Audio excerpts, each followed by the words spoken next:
हाँ दोस्तों, आप लोगों ने बिल्कुल सही पढ़ा है। अमेरिकन एम्पायर कोलैप्स कर रहा है।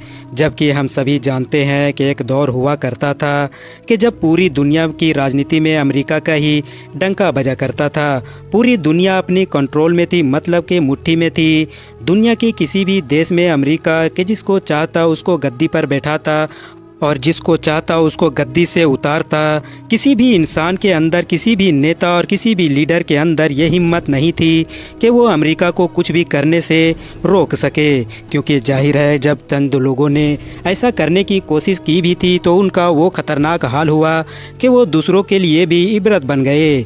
मगर जाहिर है दोस्तों, जैसा कि वो एक मशहूर कहावत है कि हर चीज़ के लिए जवाल है और वक्त हमेशा अपने आप को बदलता ही रहता है। और वाकई इस वक्त भी वक्त अपने आप को बदल भी रहा है, क्योंकि अमेरिका जितनी तेज़ी के साथ इतना ज़्यादा ताकतवर बना था और दुनिया में सुपर पावर का ओहदा हासिल किया था, उतनी ही तेज़ी के साथ या फिर उससे भी ज़्यादा तेज़ी के साथ अब नीचे उतर रहा है और अब अपने इतिहास की सबसे कमज़ोर पॉइंट यानी कि सबसे कमज़ोर पोजीशन पर खड़ा हुआ है। सालों बर्बाद करने के बाद और हज़ारों लोगों की जान गंवाने के बाद, अरबों डॉलर्स खर्च करने के बाद सन 2021 में अफ़गानिस्तान से चोरी चुप के भागना तो अमेरिका के लिए बस शुरुआत थी, क्योंकि अमेरिका के डिक्लाइन का असली खेल तो उसके बाद ही शुरू हुआ था। सबसे पहले बात कर ले अगर मिडल ईस्ट की, तो जैसा कि हम सभी जानते हैं कि इतिहास में एक लंबे वक्त तक Saudi Arabia, UAE, Kuwait, Qatar, Bahrain,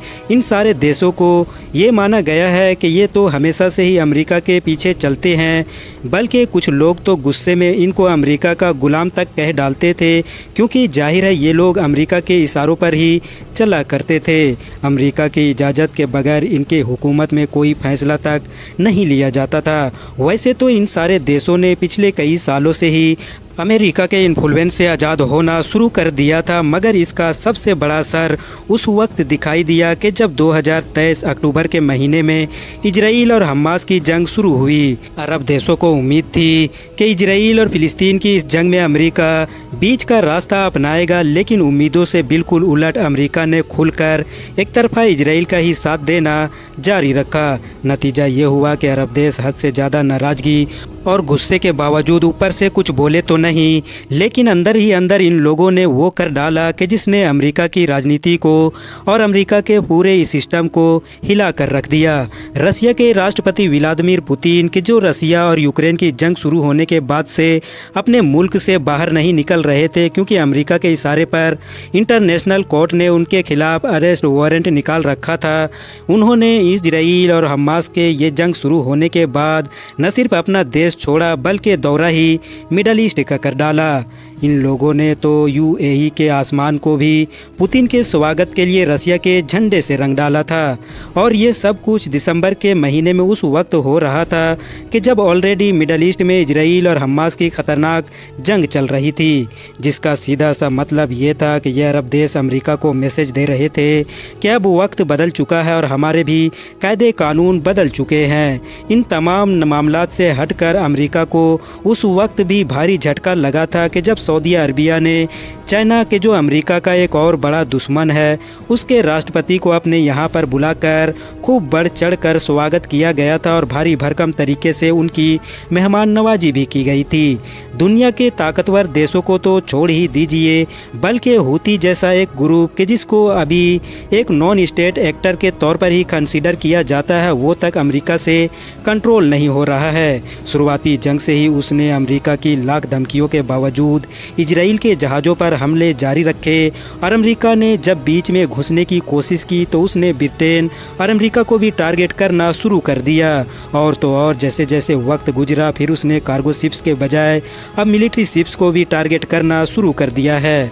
और हद तो तब हो गई कि जब अमेरिका ने हूतीज के साथ भी वही करने की कोशिश की कि जो वो इतिहास में हमेशा से करता आया है, यानी कि उसने दुनिया में मौजूद अपने सारे दोस्त देशों को पुकारा और कहा कि चलो एक बड़ा ग्रुप बनाकर इसके ऊपर अटैक करते हैं। आपको पता होना चाहिए कि अमेरिका इतिहास में यह बहुत पहले से करता आया है और जिसका सबसे बड़ा एग्जाम्पल खुद इराक देश है। मगर इस बार अमेरिका का ये दांव उल्टा पड़ गया, क्योंकि उसने जिन 10-20 देशों को अपनी मदद के लिए पुकारा था, एक का दुक्का को छोड़ दिया जाए तो सब ने ही मना कर दिया।